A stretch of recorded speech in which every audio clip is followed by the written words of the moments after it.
Okay, so we've segmented our market. We've targeted a certain segment where Nintendo going for a family-friendly segment or uh, Sony going for the teen gamer segment. But now we need to position our product for that segment. And essentially, with positioning, we're really thinking about the four P's of marketing, going back to what you did in your principles of marketing class, i.e., let me just make sure my slides are on, i.e., the product, the price, the place, and the promotion. So let's just think a little bit about the console example we've been using this week. And first, think about the product and the price. As you can see here, I've got like three consoles, and you can see the PlayStation 5 and the Xbox are pretty much almost the same specification, product and price. Obviously, they're different consoles, but similar memory, similar drives, similar price. But also, Xbox have got a slightly cut down version. Maybe they were going for a more price sensitive segment where it's 299. Also, note PlayStation 5 has got a digital only, and that's related to distribution, which we're going to talk about in a minute, where the games are purely digital download, no DVDs anymore. Um, Talking about the change in business model towards digital. And here's another kind of quick example. I thought this was interesting because one of the reasons why consoles did so well is they're very specialized. They were basically the cheap price. Quite often, the console was a loss leader in that the companies would sell the consoles for less, not much more than it cost to produce, and eventually make money with the games. And traditionally, the console business model has been to sell the console relatively cheaply. But we see here PlayStation 5 Pro, quite expensive for a console, much more advanced, could probably pay the new games, you know, smoother frame rate, better graphics, but it's $699. So they're obviously aiming for a higher end segment with this particular console. So again, product differences, higher price console, people who want the best, aiming for a slightly different segment. Talking about the place, so when we say place, we're generally thinking about anything really to do with the supply chain and the distribution strategy. You know, are we selling these products online? Are we selling them at Walmart? Are we selling them big box stores? Do we have our own stores? That's kind of the distribution strategy. One of the interesting things is that PlayStation and the console business in general is moving more towards digital and more towards subscription. So the PlayStation Store is the main digital marketplace for purchasing games, additional content. There's a subscription service with a library of games, increasingly important for certain segments, the ability to play online multiplayer games. Sony has always been very big on exclusive titles. I talked last week about how this business model is perhaps changing a little bit, but Sony is generally investing. Think about some exclusive studios such as Naughty Dog and The Last of Us. They generally have exclusive games. Focus on digital pre-orders, and as I said, PlayStation is moving to put the PlayStation experience on other platforms such as PC. And in addition, not completely digital, there are collaborations with both online and offline retailers. But Amazon's got a huge base of customers, so enable Amazon to be able to sell, digital content as well as the regular non-digital content. And finally, the promotion. This has been a traditional way of promoting consoles. This is Nintendo, and you can just see here these were the top three promotions on the Nintendo site. And you can almost see the audience that Nintendo goes for here. We've got the Super Mario Jamboree, we've got Animal Crossing, very much kids oriented, and then Zelda, kind of an adventure game.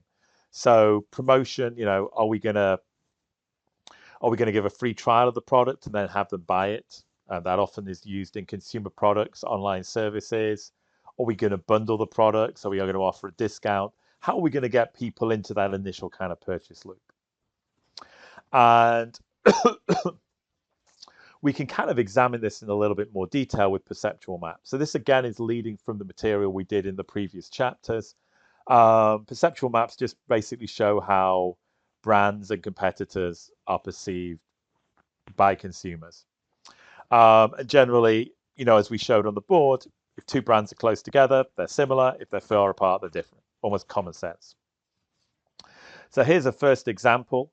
This is just looking at different consumer segments and looking at kind of almost, fashion labels here.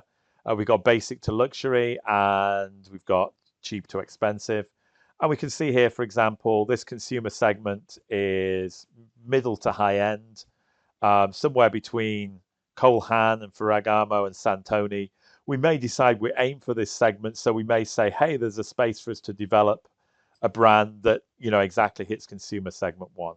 Consumer segment 2, they want a little bit, they want higher end products, but they won't pay a high price for it.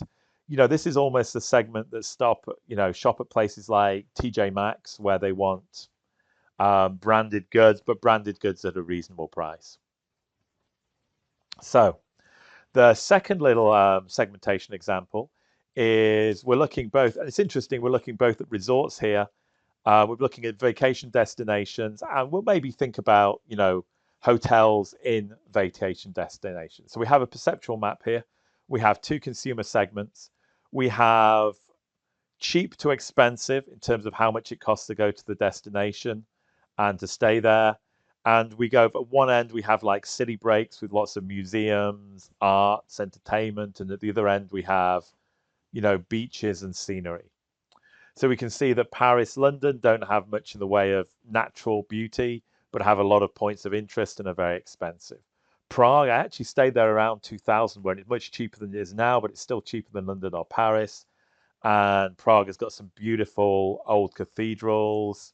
I remember when I was there, I was much younger. The beer was like less than $1. I doubt that would be true today, but still much cheaper than London or Paris. And Vegas, not quite as much in terms of museums, but it has its certain niche there. And then the more natural locations, Maui and Tahiti, more expensive both to stay and to get there, and also the Grand Canyon outside of Vegas. So, Vegas is basically slightly more expensive and a little bit more to the city break. And the Grand Canyon is more towards people who want natural beauty. But quite often people want a mixed holiday that actually combine Vegas and the Grand Canyon. If I own a hotel in Paris or London, what might I do to appeal to consumers in segment 2? Well, it's an expensive city. I will give you an example. There's a brand of hotels called Ibis, a European brand, and they do try to have, cheap, no frills kind of hotels in expensive cities at reasonable prices. Almost like, a Holiday Inn Express would do in the US. And 3, what new market opportunities would you look for based on this perceptual map? Okay, so let's go through this. The Grand Canyon appeals more to segment 1. And then Vegas, is somewhere in between the two segments. But this isn't really a good perceptual map for Vegas because you could also have maybe a dimension for gambling or entertainment options, and Vegas would be very much top of that segment.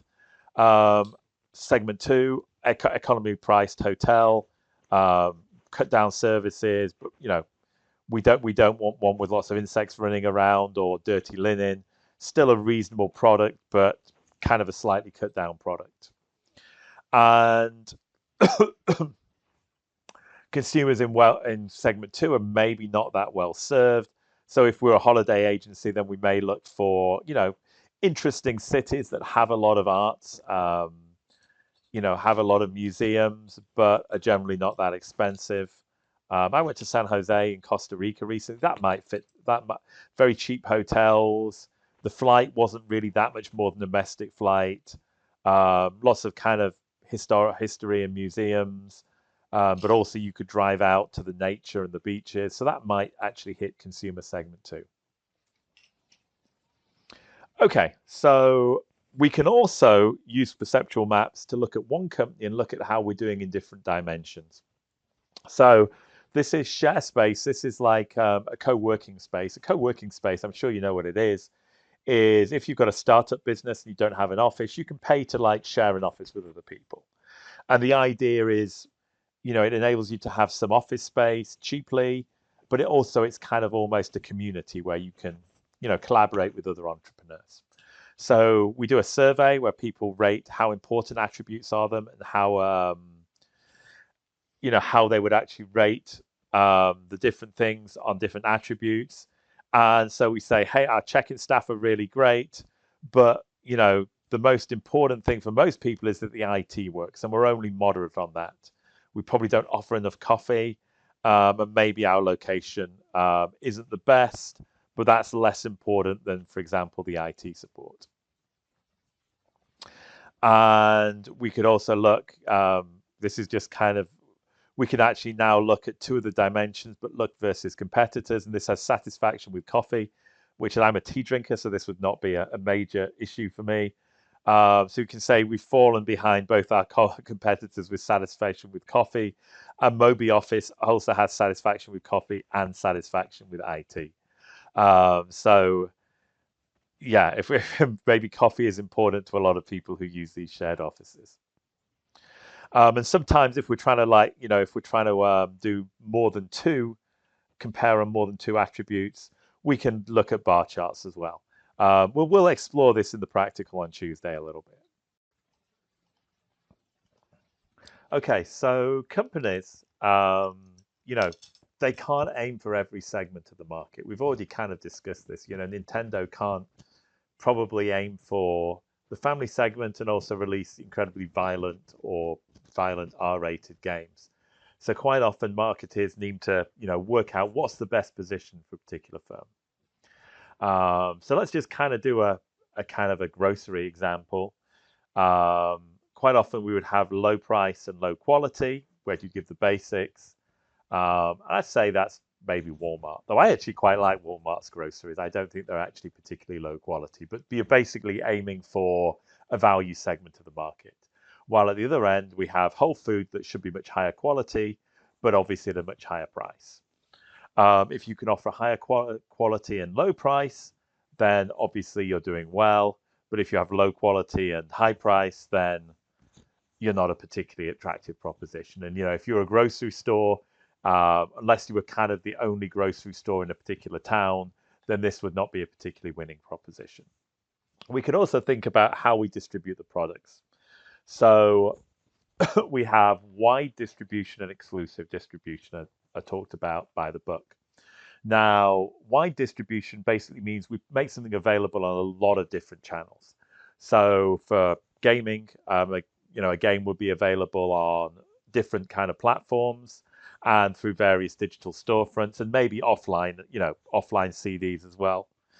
Exclusive distribution, if we say PlayStation, we only made it available through PlayStation's web platform and only available on PlayStation consoles. That would be an example of exclusive distribution. And depending on the game, we can promote it heavily or promote it lightly. So if we had something like Call of Duty, which we know is going to sell millions of copies and has a wide market, then we're probably going to do mass marketing. Say, for example, we are an independent game distributor, and we've created these kind of fun niche platform games created by maybe 2 or 3 developers. Haven't cost us a great deal to develop, but we're not going to sell that much. We may do it through our own platform, and we may not be able to advertise particularly heavily. So that would be a niche game. And of course, if we have wide distribution and we don't advertise, then that would probably not work unless the game had a huge inbuilt following. And if we had heavy promotion, but people can't actually get hold of the product, then again, that wouldn't be a particularly great strategy. Okay, so I think that's enough in terms of videos. I've gone through the core concepts. We also have some kind of examples of different strategies and different strategic matches, but we'll finish that off. This will be interesting to talk about in class and would actually lead into the practical that we do next week. So I think we've kind of done enough so that we've got enough time to do the practical on Tuesday. So I will draw a line there.